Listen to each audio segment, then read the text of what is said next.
How close are we to AGI? I mean, It's interesting how much it has stuck around. We have just replaced the pineal gland with a Turing machine. you're a big fan of what I would call biologically inspired intelligence. Biological systems with a tiny fraction of the energy and learning data can do so much more. Is that fair? Because whatever that software does has to pass through an interpreter, and the interpreter decides what it does. Consciousness is basically an illusion. One of my supervisors accused me of writing libertarian biology because one of the results of one of my theses is called The Law of the Stack.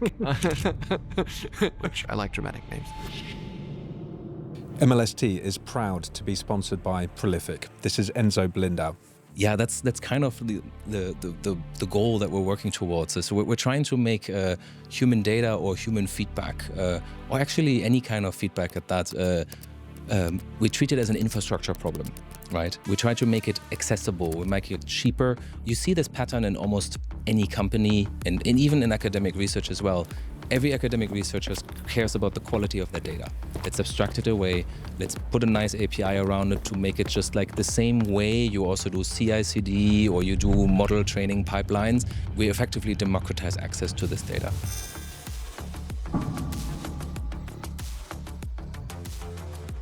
Yeah. Okay, I'm trying to think of my beliefs. Give me 1 second.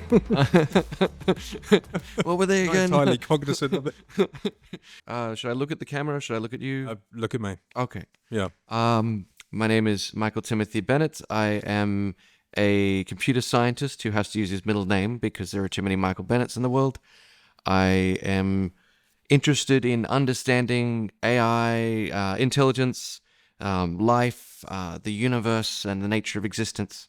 And I spend all my time doing that. And I have a side hobby trying to build AI. I got in touch with you, actually. It was quite a few months ago. It was when your paper called What the F is Artificial Intelligence. Did I get the name right? Yeah, I mean, it's a couple of extra letters, but yeah. Okay, yeah. That was doing the rounds, and I flicked through it at the time. I've now just spent the last couple of hours like reading it word for word, and it's actually brilliant. I do recommend that folks at home read that, especially for folks in the MLST audience, because we're a little bit eclectic in our taste. We are ideas collectors, and we like, different approaches to AGI and also hybrid approaches and a little bit of philosophy and consciousness and whatnot. So certainly in that respect, you might be the perfect guest. Thank you. So this is all very good. That's This is all great very to good. In that paper, you were talking about what intelligence is and various approaches to AGI and also approaches to categorizing them. Tell us about that. Okay, so intelligence is a hotly debated topic. It's been for a long time. I sort of started off with the leg Hutter definition of the ability to satisfy goals in a wide range of environments. But as I delved more into biological intelligence and other things, I sort of arrived at a definition as the ability, as the efficiency of adaptation. So how sample and energy efficient you are. And then later I found Pei Wang's definition, which preceded mine by several years, as adaptation with limited resources, which I think is really succinct and clear. And of course, there's myriad other definitions, but my favorite's Pei Wang's. Me too. I could Pei, if you're watching this, I'm sorry we haven't published your interview yet. Basically, the reason is I loved his defining artificial intelligence paper so much that we'd been meaning to make a special edition on it. So I kind of held back his material for quite a while, and we still haven't done it. But even though it's my favorite definition as well, and of course it informs his NAS framework, his non-axiomatic reasoning framework, some might say it's almost a bit tautological, just to say, well, yeah, intelligence is about adaptation with insufficient resources. And in his paper, he was at pains to kind of say, well, we need to have simplicity, we need to have fruitfulness in the definition. It's actually a really difficult thing to get a handle on. Yeah, and I think a lot of people who sort of look at what is intelligence, they end up writing very long and complicated definitions, and then you spend more time trying to figure out what the definition means than actually thinking about intelligence. That's another reason I like Pei's, I guess. Yes. Clear. So as you know, I'm a big fan of Francois Chollet. For much of MLST history, there was a rule that I was only allowed to mention Francois' name once per show. We've relaxed that a little bit recently. But maybe that's a good place to start. So how does Cholet define intelligence? And you also said that Cholet was kind of inspired a little bit by Legg and Hutter, certainly in terms of the use of like Kolmogorov complexity. Yeah, I mean, his work is very much descended from that sort of way of thinking. He defines it in terms of the ability to acquire skills, which is, I suppose, perhaps a more benchmark-focused version of Pei's definition, which makes sense because Cholet was proposing a benchmark in that paper. So he was looking at each test question as a skill, and the ability to acquire it is what it was testing, which makes a lot of sense. But his formalism, which almost seems an afterthought in that paper, is where you can see much more of Legg and Hutter's influences. It's once again uses Kolmogorov complexity. It sort of frames things in the same terms, even though in that paper, Cholet goes on to say that he doesn't think compression is sufficient for intelligence. He was very clear about that in the paper, and then he uses it. I think that might be because he describes like a meta-generating process, which is the intelligence, and that produces skill programs. So the programs are a compression, but the process which created them is doing something more, maybe? Yeah. I felt like that part was I chose to focus on the test part at that point. I'm like, this isn't the bit that he was really focusing on. I don't know. I'd have to ask him. I guess. Yes, but you did say something interesting. So yeah, maybe a distinction with Cholet is that, and he thinks of LLMs as being a kind of interpolative collection of skill programs. So he thinks programs are the output of an intelligence system, not the intelligence itself. And with let's say AIXI, and we should talk about what that is. I don't think the concept of a program was an explicit output artifact. It was more a definition of an agent which can succeed in an environment. Is that fair? Yeah, I mean, I suppose a lot of this is kind of semantics a little bit, but the AIXI model is a general reinforcement learning agent. So it just takes the standard reinforcement learning thing and tries to make it as sort of what you might call an upper bound or a superintelligence based on that, using Solomonoff induction. And Solomonoff induction is, you could think of it as a formalization of Occam's razor. It's just, if I have two explanations, I pick the simpler one. And so the idea is that AIXI achieves this upper bound on intelligence because if you accept that Occam's razor is some sort of optimal heuristic that you can use. And it does this using Kolmogorov complexity, which is sort of the optimally compressed version of a model. So if I can compress something more, then it's simpler. And so if I just take the most compressible models, then I can get the simplest ones. And this is, useful for thinking about what a superintelligence might do, and because it's a reinforcement learning agent, we can sort of model it out. We can build approximations of it. I disagree with some of the theoretical foundations, and a lot of my publications are about like what we could do better. But I find the overall idea of AIXI very compelling, and it has informed a lot of my work. Yes, because I guess for you, reading your work, you said that if we wanted to create AGI, it would be something that looked like a scientist, because if we frame it at the right level, a scientist can generate hypotheses, and they're an agent, they can act in the world, they're embedded in environment. So you're framed at a sort of sufficient level of embedding that you can actually capture the dynamics of the system. And in that respect, AIXI is an agent. And it has this principle of compression. And actually, maybe you can contrast it to active inference, because that's quite similar. It's about this agent that, balances energy and entropy. So sort of like, predictive control and simplicity in some, so-called natural way. How is that different from AIXI? I mean, they're very different formalisms. I would love to see someone try to do active inference AIXI. But it's just, I guess, active inference has a simplicity bias built into it. There's a regular but it's sort of the focus is more on explaining something else, like explaining. I mean, and also I think active inference is more. Okay, so there's a whole bundle of ideas there. You got the free energy principle, you got active inference, You got all this stuff about Markov blankets and maintaining the border of an organism and having an internal and external world, and so the targets are kind of different. But I think that's fair.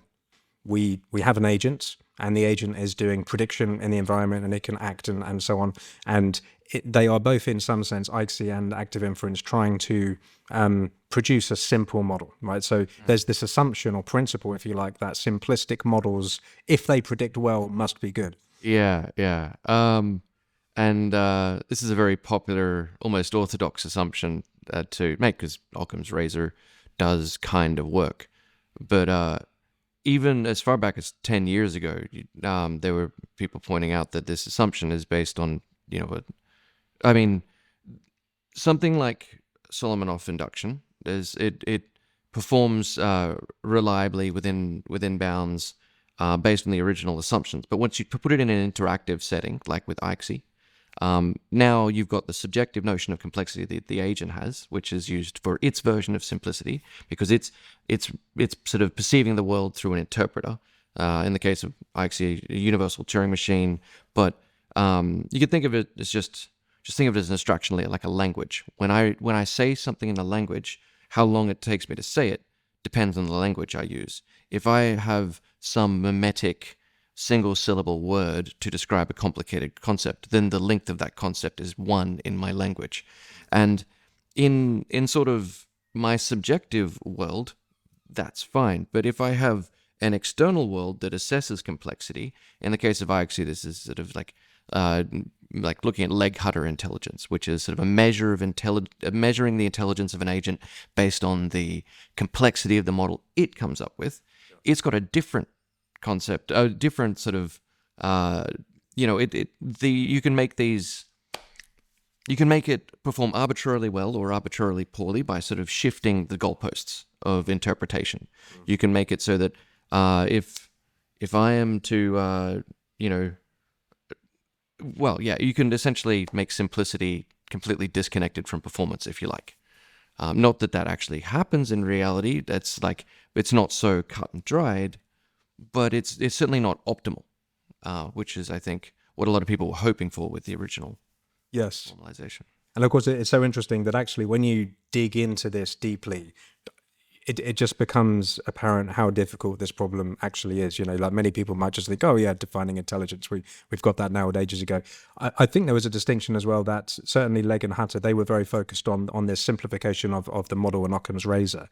And I think Chollet did overcome one hurdle, which is task generality as well, this developer-aware generalization. Yeah, so for Chollet's definition is not a general definition of intelligence, so it's very much a specialized definition. So it's intelligence relative to a scope of tasks. Oh yeah. And then the generalization difficulty is like the relative entropy from that scope of tasks from the wider scope of tasks. Yeah. And then if I understand correctly, like I think that it's been years since I read that 2007 paper by Legg and Hatter, but it was about an agent minimizing Kolmogorov complexity, which can like do well on the expected performance on a wide range of environments. The definition of task here is important. I agree with Chollet that the tasks are what's important. I just disagree about what constitutes a task.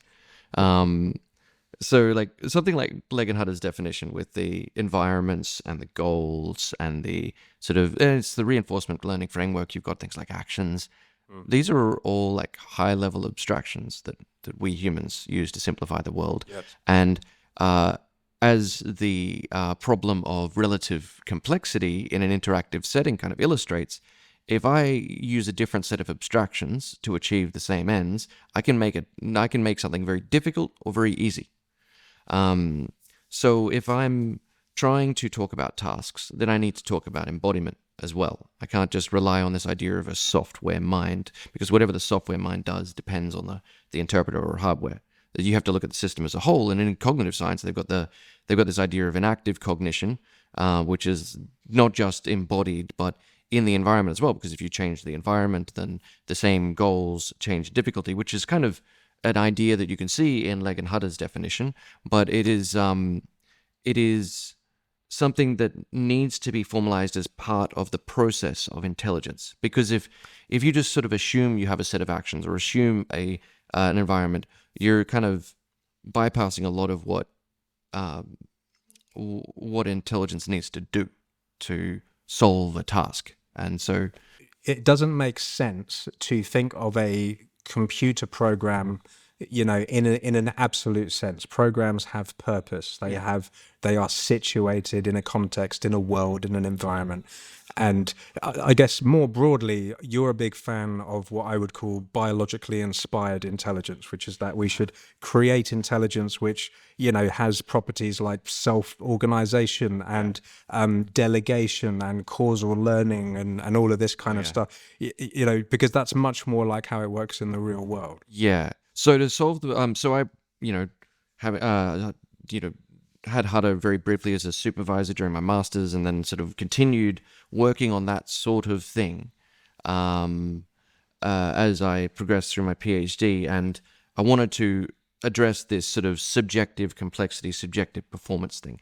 And that turned out to be about defining this process of coming up with an abstraction layer. If you think of the Turing machine on which, with respect to which AIXI is computed or like Hada intelligence, if you think of that as an abstraction layer, then you've got a software mind on a hardware abstraction layer, and then that's sort of interpreted by physics. And in a conventional computer, you've got like Python interpreted by a C program, interpreted by, and it just goes all the way down to hardware, but it doesn't really stop at hardware, because hardware is a sort of a state of a physical world, and it's interpreted by whatever physical laws according to which that world runs.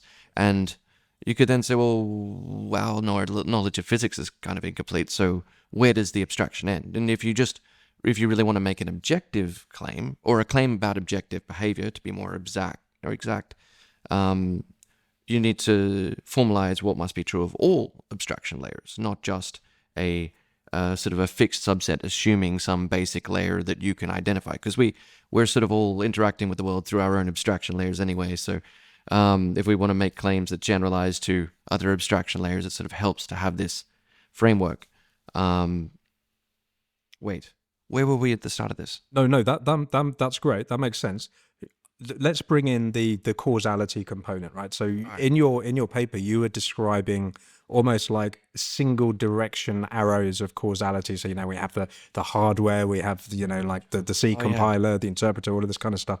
And so part of what we were saying is that, you know, to build a living, breathing, lifelike system, you need to sort of like respect the causality. You can't just, you know, take something out on its own. But I was also more broadly interested in, is it always the case that the causality goes in one direction, or is it actually kind of like quite multi-scale, bi-directional? It is definitely multi-scale, bi-directional, because in the same way that cells can network, right? Each cell has its sort of own goal-directed behavior. This is in biological systems, and they can network with other cells in their sort of perceptual field, if you will, and then they are constrained by the collective of cells of which they're part, in the same way that a human within a legal system is constrained by the behavior of the other humans around.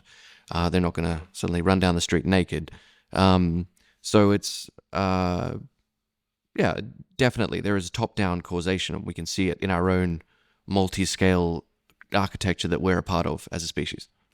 One really cool thing you did in your paper was you drew a plot and described what it is, but you had abstraction on the y-axis and delegated control on the x-axis. And you gave an example of like, you know, like a centralized, you know, form of governance would be in the top left, and like a free market would be in the top right. Tell me about that. Yeah, I actually have a much better version of that graph that is coming out in the final version because it's provisionally accepted. So that'll be much clearer. But so it's like, it's the new version of the graph has got like food stamps versus UBI to illustrate something that is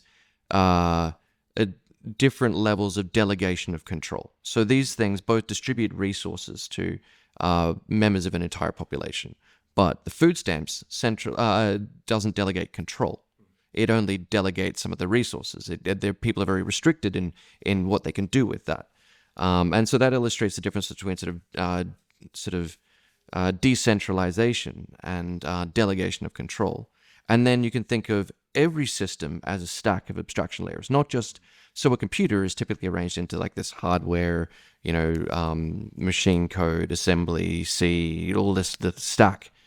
But so are human organizations. We've got in a military organization, we've got like soldiers. Then you've got a squad, a platoon, and so you've got these different levels of abstraction at which you can look at the system, and each layer is sort of the behavior of the parts of the layer below. And in biological systems, cells, their behavior can be an organ, and the behavior of organs can be an organism, and the behavior of a set of organisms, like humans, could be language. So you just can move, and so you can use this framework of abstraction layers to understand some of the relative advantages that biological systems have. Should I keep going? Well, does that imply that the abstractions are real? Right. So, like I see you as an agent, and I see you as factorized quite neatly into organs and brains and eyes and whatnot. But if we want to build an artificial intelligence, one approach is we handcraft the abstraction hierarchy.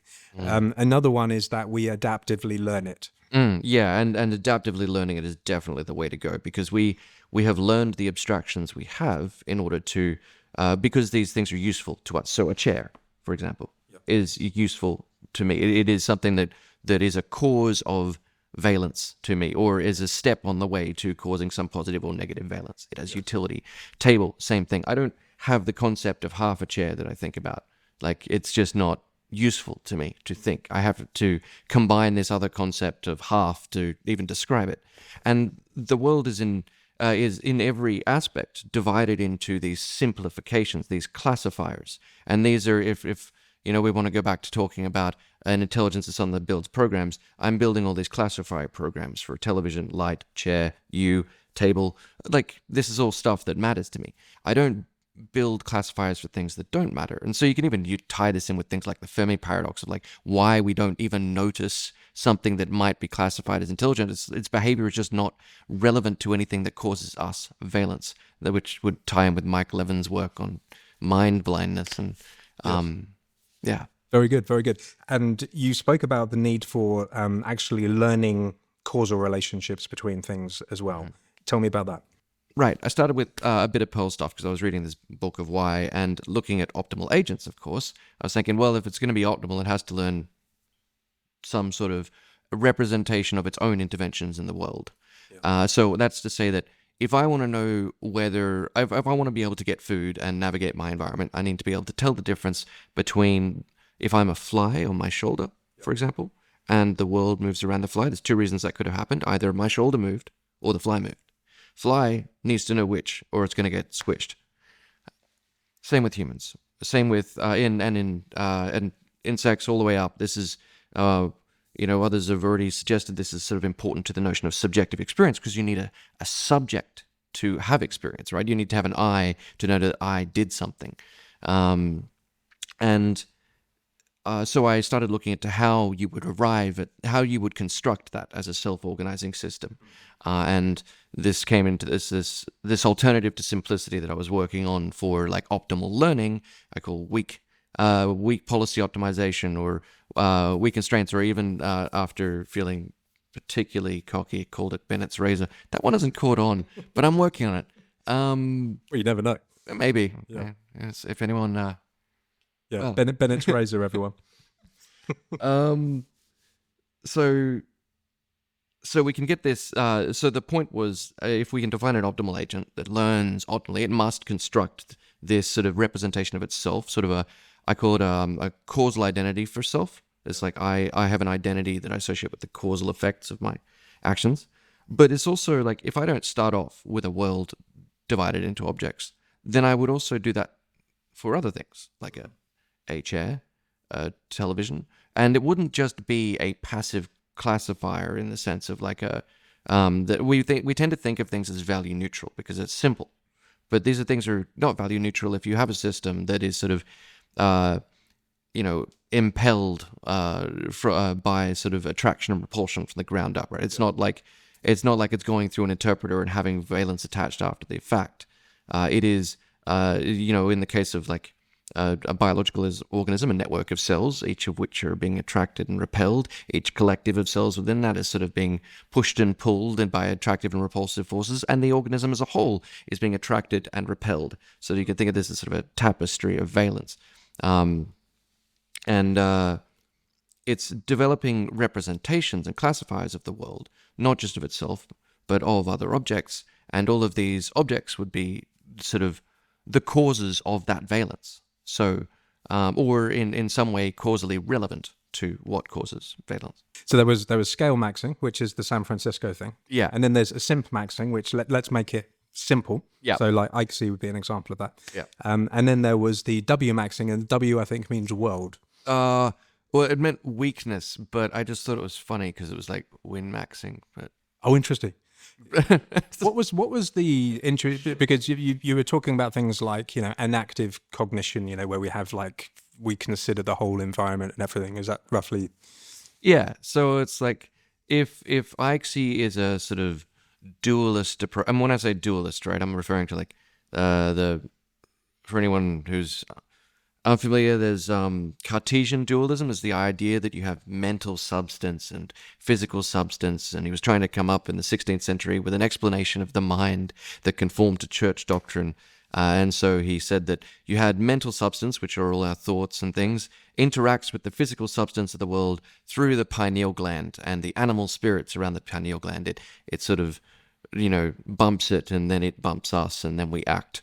Now, this, even in the 16th century, came under some criticism, but it sort of stuck around. And it's interesting how much it has stuck around, because we've kind of done the same thing with AI. We have just replaced the pineal gland with a Turing machine. And an active cognition is the idea that your cognition is in the world, right? It's not a mental substance of sort of, it's not just embodied in the sense of like I'm not just a body, but I am part of the world around me. I store into my memory, extends into the world. I can write things on a piece of paper. I enact my cognition by interacting with the people around me and the objects around me. Yes, I'm so glad you brought this up, because the other day when we were chatting, you were talking about the pineal gland, and I thought, oh my God, what the what the fuck is he talking about? And yes, so you were saying in the 1600s we had this Cartesian dualism, the mind and the body, two different ontological substances, and people at the time thought that the pineal gland was almost like the mediating thing in the brain between the two. Yeah. So obviously you're not saying that the pineal gland is the mediating thing. Maybe you are. I don't know. No, I'm definitely not saying that. Okay, good, just to get that straight.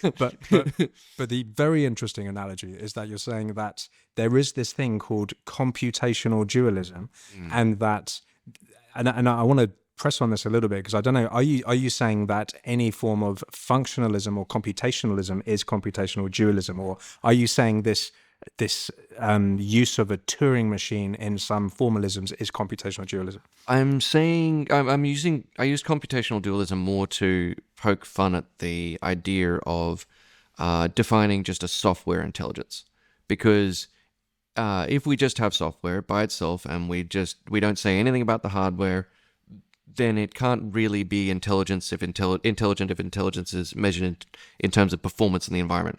Yeah. Because whatever that software does has to pass through an interpreter, and the interpreter decides what it does. Yeah. So we can just make it arbitrarily stupid if we want. Yeah. And so it is really,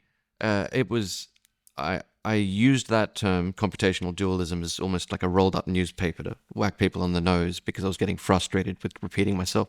Oh, I like it. I like it. How does this idea relate to, I spoke with a few folks about mortal computation, right? So Turing machines and program, these are great, because they allow us, and also just, people talk about pan-computationalism. It's a really neat idea to think about computation in the abstract and think about programs in the abstract. These are things which can run on any computer, potentially on different substrates and whatnot. And the world isn't really like that. No. There are finitely many copies of every piece of software we make. I love the branding, mortal and immortal computation, but there's no such thing as immortal computations. There's just finitely many of copies of the software we make. And I get that people might quibble about, but yeah, you can copy the thing. But in the context of trying to define intelligence, it is a terrible concept. There's just mortal computation. Let's not complicate the matter by adding in an extra concept that doesn't apply.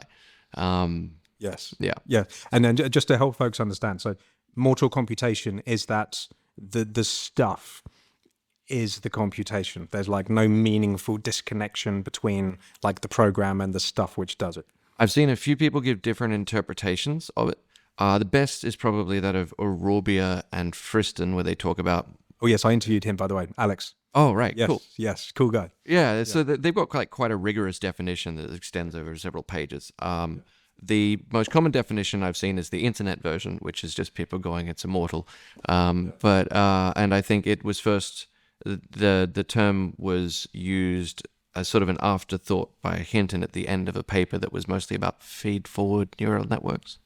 Oh yeah, was it his new proposed architecture? Was it like the feed forward from 2022 in Europe's? I think so, yeah. I can't remember the name of the paper, but yeah. But I think it sort of, and I remember I saw that, and I'd already been writing about like embodiment and how like you got to like take into account the abstraction layer if you want to like have any claims that hold up about performance. Yeah. And so my response to that was to come up with the term computational dualism and write an irritated paper. But grumpy papers are my favorite papers, which is amazing. Okay, very good, very good. And so in this kind of categorization of different approaches, we haven't spoken about the Silicon Valley scale maxing and so on. I mean, maybe like what drives you? I mean, how close are we to AGI? I mean, the folks over there think that we've already done it, right? But just by scaling. Well, I mean, if you want something that can do jobs and automate a lot of the economy, then sure, we've got that form of AGI. If you want something that's actually intelligent like a human, though, we do not have that. And a lot of that is because like even just interacting with, and I use things like Grok and ChatGPT. It's not like I'm not interacting with this stuff, but if it was anywhere near as intelligent as a human, I wouldn't have to do all the work that I do.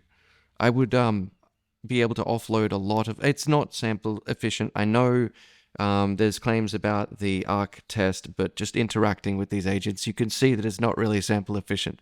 I don't know what they did there to get those results on ARC 1, and I don't know what the claims are about ARC 2. It's very hard to tell what is true when people don't release the code and the results and everything that you can sort of puzzle through and work out. So I think we're probably a good ways off something that really resembles human intelligence, and we need to look at something that isn't just like a software innovation, but hardware innovation. The reason I think that is because we're using these abstraction layers in the form of like, the hardware we have purpose-built for very useful standardized software applications that we can roll out and copy and run on many different computers. Yeah. But if we want something that's as adaptive as a biological system, we need something that is sort of modular and cellular and efficient like a biological system. We can't be expecting a biological systems with a tiny fraction of the energy and learning data can do so much more. Yes. Yes. Which, it's great because I like having a job. So let's... Absolutely.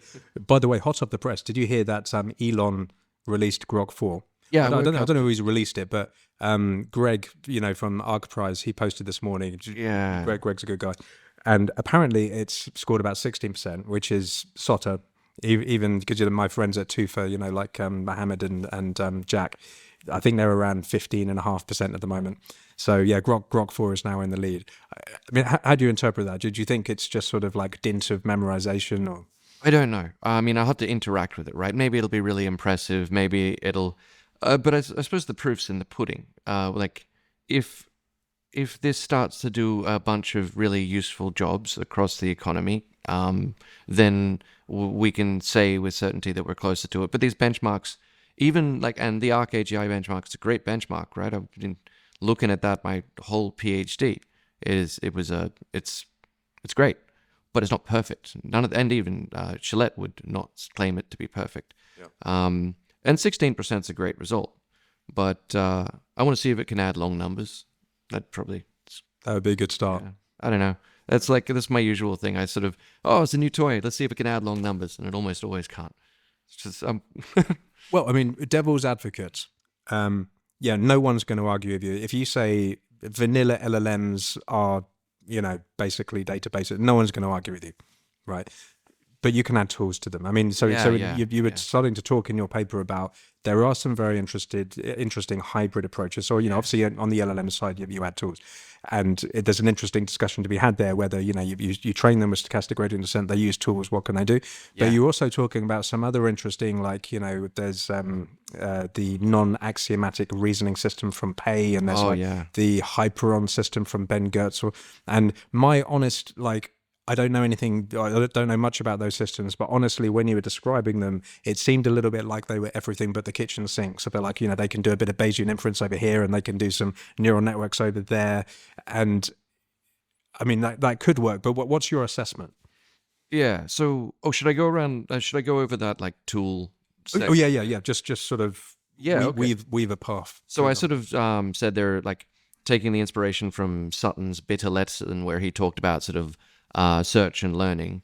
I sort of divided in. We got sort of two basic tools, right? We got approximation, which is what the LLMs are. I mean, and by definition, they're inexact, and that's really great for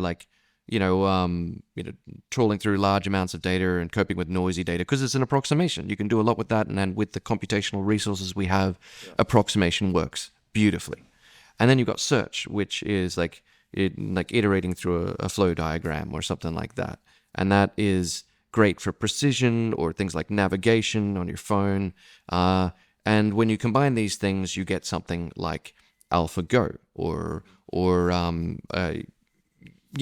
so you can use the approximation part for a sort of a heuristic to guide the search. You can combine these in many different ways. And these hybrids allow us to create much more effective intelligent systems of one form or another. So in the case of, there's well-known examples of this are things like AlphaGo or AlphaStar.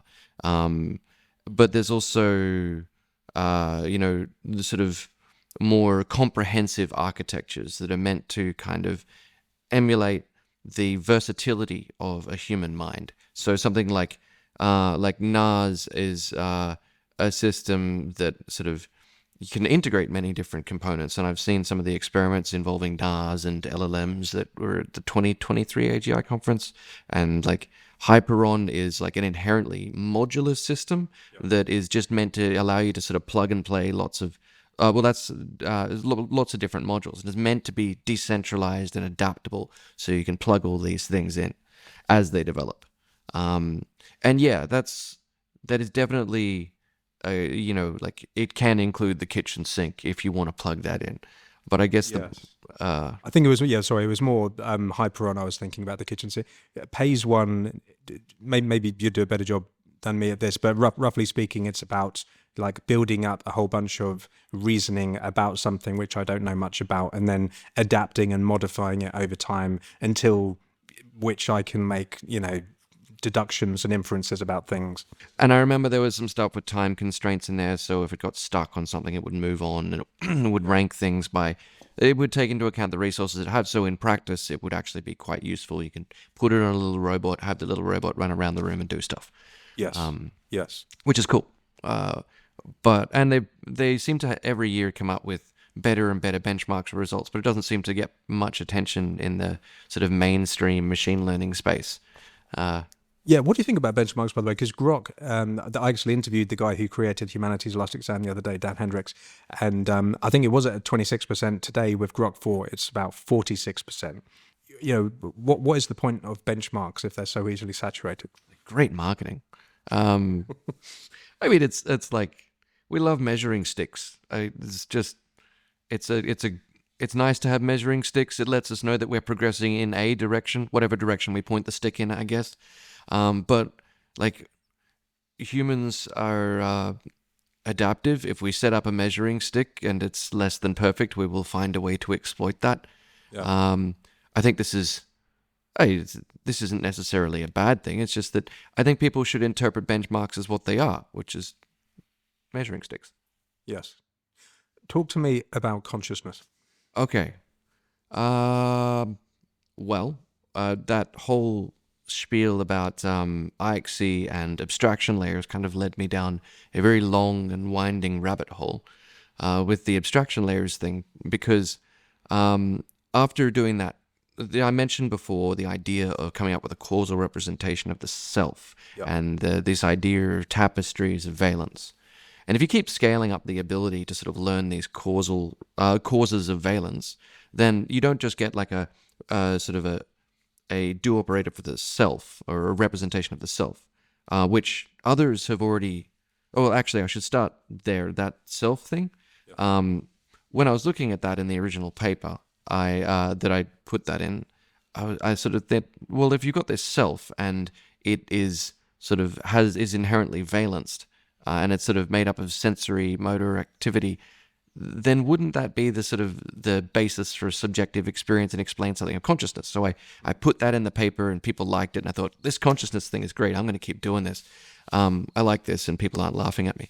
So I kept going, and then one of my supervisors said, hey, that's like my theory. I did a causal self thing, and pointed me at his paper. And his paper was about something called reafference in the insect central complex, which is also, he was trying to show that flies have subjective experience. And this tiled back to some work from like 20 years ago, where someone was saying that, well, this is this sort of representation of the self is like where human subjective experience comes. We have something called reafference in the mammalian midbrain. And so many animals have this. It's what enables us to tell when I am pressing down on the chair versus the chair pressing up on me. And this is very useful for causal relations. And then I kind of started thinking about consciousness more generally, and how, well, we could make up our subjective experience with these causes of valence I was talking about, things like the television, the chair, whatever. And someone started beating me over the head with a copy of David Chalmers' work on the hard problem of consciousness. Oh, yes. And after a lengthy argument over that, I decided, well, now I have to write about it. So I started writing what it ended up as a 70-page paper, much to the my supervisors at the time would please tell him, please stop, just graduate, just finish the thesis.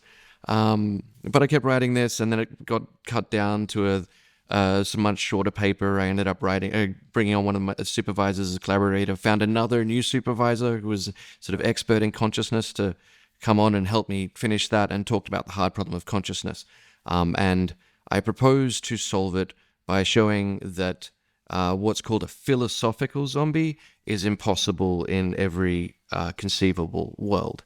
And this is because if you go down all the abstraction layers, you could say, well, every conceivable world is sort of must whatever it is, right? It must include just change or difference. Otherwise, there's just a sort of universal oneness. And as I put it in my thesis, becoming one with the universe is beyond the scope of my work. So you got a set of states, and you can build up a formalism from that. Yeah. And this formalism, I argue, describes all conceivable worlds. So if you can show as a philosophical zombie that is, and just to explain what that is, it's something that's like you or me, but not conscious. But in every way identical to you or me. So it's as efficient energetically, it's as smart, does everything we do, just missing consciousness. And I got really into philosophical zombies when I read the work of Peter Watts, who is this science fiction author that writes cosmic horror about philosophical zombies. Do you want to continue? I've got a couple of questions. No, let's do the questions, because I can go on ranting for ages. Well, no. I mean, this was brilliant. Yes. So philosophical zombie. I mean, I love Chalmers. We've had him on. All of the function, dynamics, and behavior without the little bit extra about the phenomenal component. And so I might be a phenomenal zombie. So I think what you're saying is, because there's this kind of lowercase s and capital S subjectivity. And if I understand correctly, you're saying that the capital S subjectivity can be discounted. There are no phenomenal zombies. I don't know whether you're saying it's because there is no hard problem of consciousness, like the consciousness is basically an illusion. So we should think about subjectivity in terms of purposeful perspectival representations, right? But we shouldn't assume that there's some magical extra realm on top, which is called consciousness. I suppose there's a lot to interpret there. I mean, if we're saying, is there like a mental, anything non-physical that is, if we take physical to mean something that interacts directly with the physical world and is like not sort of, I suppose the advantage of doing that all conceivable worlds thing is I don't need to talk about physical and non-physical. And I like that because then I can entertain sort of ideas of magical worlds or whatever, but beside the point. I'm not saying that consciousness isn't a thing or that it's an illusion. Right. I'm saying that if we can sort of enumerate explain a whole lot of the features of consciousness as a necessary consequence of, just the state of the environment changing from one to another in all possible worlds, all conceivable worlds, and if one accepts that my description of a conscious organism, without having said that anything is just physical or whatever, is compelling, and I think it is, then there is no conceivable world where you can have something that is as intelligent and acts the way that I do without being conscious. The conscious is a necessary adaptation. And that the idea of information processing without consciousness is implausible. Yes, very good, very good. So you are saying basically that it is just something that happens when you have configurations along the lines that you are describing. I guess in a way I can't challenge you because you're already saying they need to be biological and like, physical and real. And so, because, my obvious retort to that would be, well, like a computer simulation of those things obviously wouldn't be conscious, but you're not really saying that, are you? No, and there's one question that at the end of my thesis, I sort of and ah about, because it's like, and I like this question. I like that I couldn't figure this out because it's fun to think about. So that tapestry of valence I mentioned with like all the cells getting pushed this way and that, and you could sort of say that, a conscious state is a tapestry of valence. Now, if I simulate a bunch of cells and give it a tapestry of valence and all the necessary ingredients like the first and second and third order cells, that I only talked about the first order self just before, but you can keep scaling the system up and getting predictions of predictions of predictions of stuff. And if you get all the necessary ingredients for consciousness and you just simulate it in a computer, there is two possibilities. One, either a conscious state has to be realized at a point in time by one state of the environment, or it doesn't. If it does have to be realized by a state of the environment, that is to say, all of the parts of the conscious state are at the exact same moment there. And in the formalism it is a much clearer statement, but then it's just humans and organisms and highly distributed. You could make a nanobot swarm that's conscious, but you can't make like a single thread CPU conscious because it's not really doing all this at once, right? It's kind of like looking at a thing, program counter, sort of loads something into a register, does some stuff, shuffle some stuff around. It's smeared over time. And so the idea is that smearing consciousness over time would kind of kill it. The other possibility is that how would we know? Am I allowed to swear on this? Yeah, of course. Yeah, how the fuck would we know if we're being simulated? We have no way of knowing. I think I'm existing at a point in time. Yeah. I could be running, this whole thing could be running on a single thread CPU in some kid's basement. Now, I'm not endorsing the simulation hypothesis. I'm just saying, I like the idea that, so everything is clearly, there's like an infinite stack of abstraction layers. Maybe those abstraction layers end in some kid's basement. I don't think they do. Doesn't matter. I'm making fun of the simulation thing, but if it's smeared across time, if I can have a single thread CPU, load stuff into a register, simulate all the stuff that is to do with consciousness, then I could make like populations of humans, or what are called liquid brains of. And so a solid brain is like something like a human brain with a persistent structure that supports like, in the case of a human brain, a bioelectric abstraction layer that can do information processing. Very useful, but it requires a certain stability. It has to be maintain its form. A liquid brain is something like a population of humans. It doesn't have to maintain its form. Its computation is not in the form of sort of electrical signals, but people moving around, doing actions and interacting with the world. Now, maybe we'll network ourselves up. I don't know, but that's a liquid brain. Ant colony is another liquid brain. According to my theory, if a consciousness has to be at a point in time, then liquid brain, not conscious. If you could smear it across time, then you could have a conscious liquid brain, which is cool, but has some weird implications. That's very cool. By the way, we'll be clipping that part, so you'll see that part on Twitter. There is just one potential objection, which is that what a lot of theories of consciousness do is they kind of they brush it to one side and they treat it as something which is epiphenomenal, which means it's not like causally embedded in the system. And we did ask Friston about this, and he had a bit of an interesting response. He said that phenomenal states are just parts of the generative model. It's all in there. It's all kind of like part of the causal nexus or whatever. What do you think about that? So I very explicitly argue that a phenomenal state is a tapestry of valence. That the sort of that I am not just doing a representation that's value neutral. That my classifiers of the world, like television and so on, is me being attracted or repelled from a physical state, at different levels of abstraction at different scales, all happening at once. So there's a lot of sensations going on there, which why it's not just loading a file. I feel something as I try to process this information because I'm being impelled by it.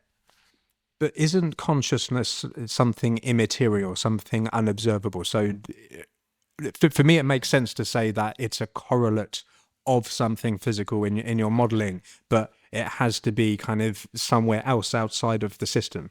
Yeah, and I guess, so that's the idea of like a first-person ontology. There's something that I know by being conscious that you can't know by watching me. But if I mean, that's the point of the abstraction layer thing, I guess, is that if I do this formalism of all conceivable worlds, and I have the luxury of saying that I have this like God's eye view into everyone's head. So in the formalism, it's nice and neat like that. From a sort of an explanation point of view here, yes, I am stuck in my first-person ontology, and I can only say what I'm interacting with through my abstraction layer. But it's also kind of like saying that, it's if we buy into the idea that we can't say anything about things outside our abstraction layer, we're basically giving up on science altogether. And I think that why would we draw a different line for consciousness than for everything else when we could draw the same line for everything else. That's another thing. I'm not saying that it's not a line we could draw. We could say, I don't know that television's on. It's just, it might be on. I don't know. Prove it to me, according to my first-person ontology. And so I can continue to hold whatever belief I like, really. Very good, very good. I've enjoyed this. I've enjoyed it too. Yeah, so DISI, Diverse Intelligences Summer Institute, was something I found out about 3 days before the application deadline and thought, oh, I should do that. Cold weather and talking about intelligence. So I have come here and met a lot of people who do everything from machine learning to biology to philosophy, and had very intense discussions about these things for 3 days. Yeah. I'm not sure my brain still functions, but I know it's ticking away there with something. We're supposed to come up with a project. I have a weird problem. There's too many projects. There's too many good projects. Yes. But it's interesting because it sort of ties in with all this. There's a lot of people who are also big fans of Mike Levin's work, and love him. And I've been writing more recently. I've been writing a lot with the tapestry of valence stuff, and this talking about abstraction layers. everything I'm doing has become about that, because it's just what I'm enjoying at the moment. I've been looking at, say, AI safety as for one thing, as like, well, it's not about the AI in isolation. It's another swarm architecture in which we are a liquid brain into which the AI plugs in. It's just a part of the organism. And so rather than worrying about aligning a policy or whatever, it's really about just designing the system as a whole to accommodate these different components and make use of them in the same way that that a biological system sort of makes use of resources available to it and then networks cells together to form stuff. That's actually very interesting. Yeah. So like the way biology works is that it is very decentralized, and there's this delegation and canalization, and weirdly it seems quite orchestrated, even though it is so decentralized. So humans maturate in similar ways, we have similar behaviors and so on, but we also have a degree of agency and freedom on top of that. I mean, if you were to design like an artificial or augmented AI system, how could you kind of have your cake and eat it and have something decentralized and steerable? So one of the results, one of my supervisors accused me of writing libertarian biology, because one of the results of one of my thesis is called the law of the stack, which I like dramatic names, but it's basically that if you've got a high level of abstraction, say some software running in a computer, and it's learning, its ability to learn and adapt hinges on the ability to adapt at lower levels of abstraction. So like the hardware level, learning and adapting there, like in comparison, if you compare biology and computers, and so there's a paper coming out soon called Are Biological Systems More Intelligent Than Artificial Intelligence? And it says, well, in addition to the W-maxing thing that biology seems to do better, it seems to delegate adaptation down the stack, whereas computers are like an inflexible bureaucracy that makes decisions only at the top. And if we want to make something as adaptive and efficient as a human body or whatever, we need to emulate this sort of delegation. And if we want to, and then I go on to say, because I watched way too many Mike Levin interviews, and he was talking about cancer and how cancer is something where can be seen as where you've got a cell that becomes isolated from the informational structure of the collective of which it's part, and it reverts to like primitive transcriptional behavior, which basically means it just starts, reproducing and eating itself, eating and like expanding, and cancer. And so you could think of it as like, well, what under what circumstances does part of a collective system become isolated from the informational structure? So I formalized that in this stack thing and said, well, each cell is like a little task with a little policy, and if there are not any correct policies available for the overall collective, then the only way for the thing to continue is the overall like higher level thing to continue is to break off some of the parts until there are some correct policies that exist. There's two ways this could happen. One, you impose lots of nasty stuff from the outside, make the thing hard, make it too hard to have a correct policy. It's just too difficult, right? So in the case of biological organism, like lighting it on fire. Another way to do this would be to just impose too much top-down control and sort of cut yourself off at the ankles and eliminate otherwise good policies by over-constraining the members of your collective. And if you think of this in terms of like humans, like this would be like an overly... this is why my supervisor was making jokes about libertarian biology, because I was saying that it's just like if you over-constrain the members of the collective, then they're going to break off and do crazy shit. So it's like having too much of a totalitarian state or something like that. Too many laws, too much restrictions. And I used to live in Italy, and I could see this in the way people used lines. They didn't line up. They just kind of went towards the front of the shop. There were rules for everything in Italy, so nobody obeyed any of them. Yeah. Other than that, it's a great place. Yeah, I loved living there. Yeah. As soon as I got over the whole, nobody standing in line thing, it was fine. Yeah, and don't drive. Yeah, well, I did a lot of that. That was terrifying. Yeah. I had to stop at the side of the road, and my boss, who was Italian, and he was like yelling at me. It's like, why aren't you driving? And I'm like, I had to stop. Everyone's crazy. They're all driving like maniacs. I know. It's insane. Yeah, go on. The AI, if you put too many constraints on it, it's like you're more likely to end up with that. You want to just constrain it in the areas you actually need it to be constrained. If you're trying to sort of avoid some sort of dangerous behavior, don't sort of like constrain something to a set of impossible circumstances. It's just going to break. Yes. Because I'm interested in this concept of what it means to be alive. Right, because we're kind of dancing around this a little bit. We want to create artificial systems that have the vibrancy, you know, and we could have perspectives on what that means. You know, maybe it's sort of like certain patterns of information processing, diffusion, and whatnot. And there are some existence proofs, like you look at Conway's Game of Life, you know, artificial life and linear, and you look at these things and you think, wow, that seems very lifelike. I can't really put into words why it is, but it seems like it is. And then on the other side of things, I love building, even with computers, distributed agent-based systems using the AIXI pattern. You know, I love sort of like separating things out into autonomous little units of computation that can run distributed, but they're very, very much not alive. I mean, they have some cool computational properties, but you know, they're brittle. You know, maybe I could make them do meta programming, so you know, have a little LLM and it can kind of heal itself and update itself, but still not really, like, you know, it's knocking on the door of it, but it's not really where we want to go. There are some interesting approaches like neural cellular automata, where you sort of do this emergentist sort of optimization where, you know, it's self-organizing and it can heal itself from the bottom up, but that's quite domain specific. So we're dancing around this idea of creating systems which are alive. Yeah. Okay. There's two things I want to talk about there. Yeah. One is, you mentioned healing, right? Yeah. So I was interested in why simp maxing sort of works when it could, in an ideal world, not work at all. And so I was looking at, well, we live in a spatially extended universe. There's only so much stuff you can cram into a bounded system or finite space.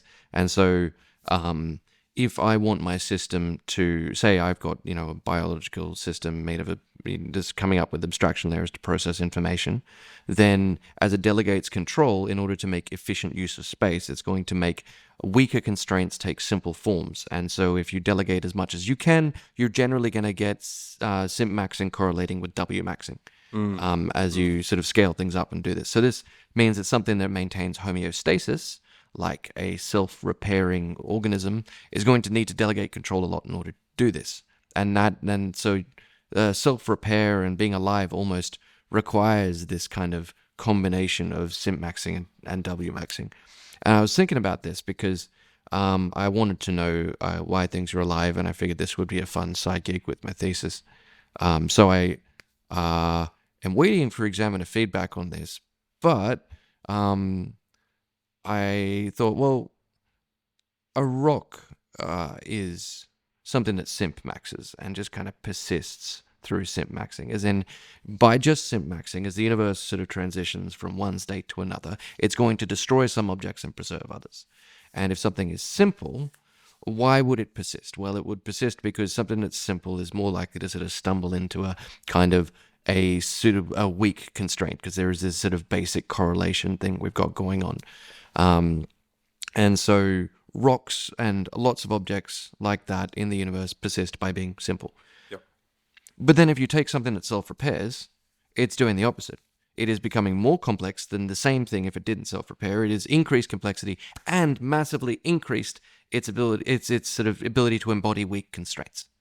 And so I would argue life is that which W maxes at the expense of simp maxing, whereas things which are not alive just can simp max. And we were just talking about healing and like self-organization and so on, and it doesn't just come from within, it also comes from the outside. The interactions with the surrounding environment. Exactly, because I think like a lot of what agency and intelligence is about storing a history of information. It's like, you know, it's almost like you've got, like there's a hard drive of human knowledge, which is our culture, and this is all being stored and it survives, and it's kind of like ontogenically imbued into all of us during our lifetimes, and this is why David Krakauer said that culture is evolution at light speed, right? Because we've like language and culture help us to transgress the physical limitations of DNA and physical evolution.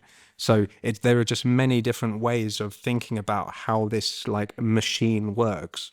I sent an abstract of my thesis to David Krakauer last night, and I don't know what he thinks of it yet. Oh. I will wait and see. He might think it's terrible.